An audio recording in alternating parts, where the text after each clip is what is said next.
చేస్తాం. సాయి స్వరూపులే సాయి భక్తులందరి ప్రణామం.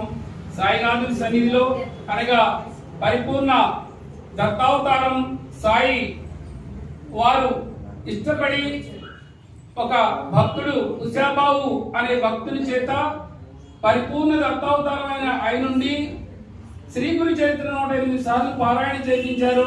అటువంటి శ్రీపాద శ్రీవల్లభ స్వామి శ్రీ గురుని యొక్క దివ్య చరిత్ర దివ్య లీలల్ని మనం శ్రీ గురు చరిత్ర పారాయణ చేసుకుంటున్నాం. సప్తాహంగా డిసెంబర్ 4వ తారీఖు దత్త జయంతి సందర్భంగా మనం చక్కగా ఈ పారాయణని నిన్న మొదలు పెట్టుకున్నాం. ఈరోజు మరియు కొన్ని అధ్యాయాలతో శ్రీ గురు చరిత్ర పారాయణ సాయినాథుని సన్నిధిలో పరిపూర్ణమైన ఆయన అనుగ్రహంతో పారాయణ చేసుకుంటున్నాం. ఇప్పుడు మనం